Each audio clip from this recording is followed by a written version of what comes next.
Tennis Face Down in the Garden album review. Let's chat about it. Hey friends, what's going on? John here from What's Spinning, here tonight to chat about this latest record from a husband and wife indie pop duo of Miss Elena Moore and Patrick Riley. They've been at it for a few years now, to say the least. They burst onto the scene in the early 2010s, 2011 I believe, with the Cape Dory release. And at the time I didn't give it a lot of credit, but it is a pretty damn sweet debut, especially because around the time I was very into the modern surf sound, whether that be the modern Best Coast sound or some La Luz. And their sunny throwback pop was just, I don't know, it was just icing on the cake for me, I guess. It's an album that I put on when I want to just feel good. I had a lot of the same feelings on their follow-up, Young and Old. It was equally as charming and sweet as their debut. And, you know, as far as the modern indie pop sound goes, at the time I thought that I had found new regulars as far as I was concerned. Yeah, real friggin' shame about their next few records. I mean,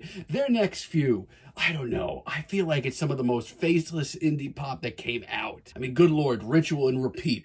Oh, I don't like saying this, but the album sucks. It was just so faceless, a little too light and fluffy, and not only that, but they were taking away their signature sound that they had worked with on their first two releases. Yeah, outside of Needle and a Knife, this album is entirely faceless. Conditionally Yours, I thought it was even worse. This album to me is so one note and so faceless, and I mean, like, I had no idea what had happened to this duo. It's good for a nap though, and with the Swimmer release, the band almost lost me entirely. I had no idea what had happened to Tennis's sound. I mean, they were so charming and bubbly and sweet in the early days, but now I couldn't find myself getting through 4 or 5 tracks of theirs without falling asleep. So much so that around the release of their Pollen record, I was not hyped, I was not excited. However, I did hear the singles leading up to that thing, like Forbidden Doors, for example. And lo and behold, when they dropped the album, I thought it may have been their best. I mean, their focus on a soft rock approach, some 80s synthesizers,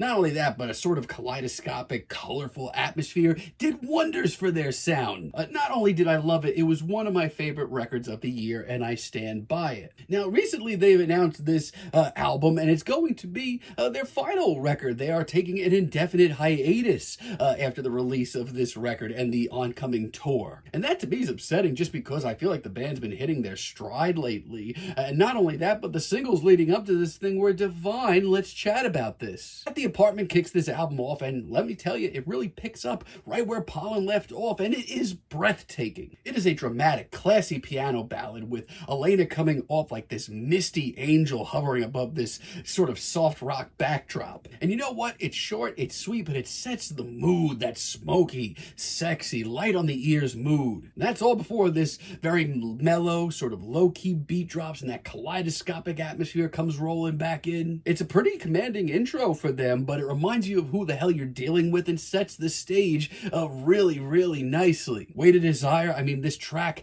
has been in my headphones since it dropped as a single. This is a steamy, misty ballad for late nights or early mornings. The synths are strong, the 80s vibes are stronger, and Elena's vocals on this track are mind-melting. I mean, of all the tracks on this record, it's my favorite and the single that spoke to me the most, and the sheer depth of this track, it's impressive. It's a vibe, and it's just so easy to drift off into. And every little detail here, from the pounding drums to the very patient synths, it's beautiful. Really love At the Wedding too. Have loved it since it dropped as a single. My God, the patient drumming on this track makes this cut so hypnotic. The nods to soft rock also continue to warm my heart. Now, you can argue that a lot of these tracks are fairly straightforward, but that's not a bad thing at all. It makes them hit hard and fast right here. And also, cuts like this are simultaneously really playful, but also full of love and devotion and heart. I mean, honestly, hearing cuts like this makes me realize just how much I am going to miss this duo. Really love Always the Same. Love the sort of nods that we're getting here to classic dream pop. This is very Beach House. I love the hypnotic lapping guitar and Elena's very seductive performance here. It's bouncy and it's a little playful at times, but once again, heart, my friends, that's the main ingredient. The quiet, meditative vocals certainly set the stage, but every time that this big hook rolls around, I'm all smiles, baby. They become so so solid when it comes to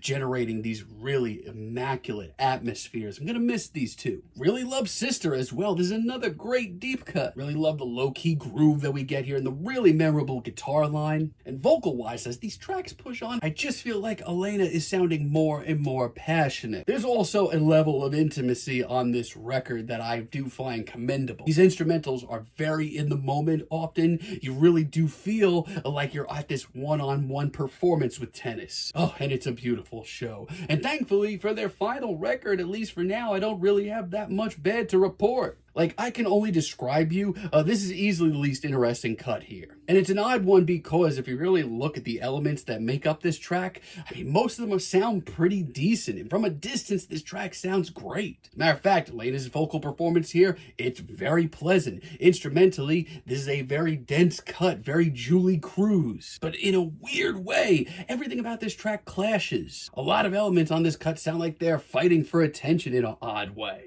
It's a weird one, and it's a blip on the radar that didn't need to be here. And In Love released the Doves as a finale. This is an odd one as well. Sonically, instrumentally, production-wise, I have no idea where this track is coming from. This is one of the most interesting sounding tracks here from afar. It's a big synthy wonderland of a cut, one that's pushing much further into the neo-psych delivery direction. I just don't know why they're introducing this so late. I mean, they are planning on taking an indefinite hiatus.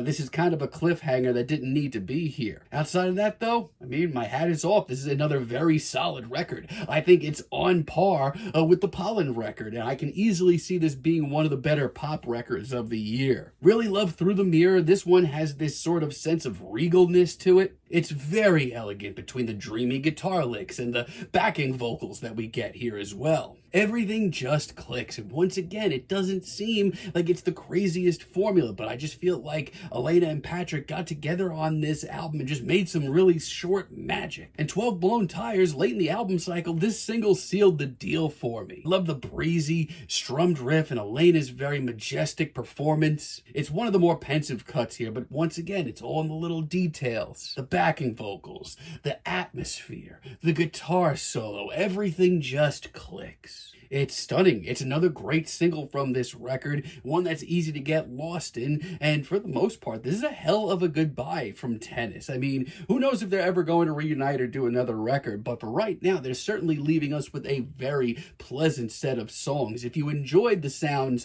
of Pollen, I mean, you're most likely going to love this thing. It's a little short. That's my biggest complaint. And, you know, they do drop the ball a little bit late in the record, but for a farewell album from this really solid indie pop duo, this is a very solid, very, very solid farewell for now. Feeling a decent 8 on this record, but let me know what you all think down below. If you like the video, be sure to give us a like, give us a subscribe, and let me know down below what you would like for me to chat about in the future. And until next time, have a great day, friends.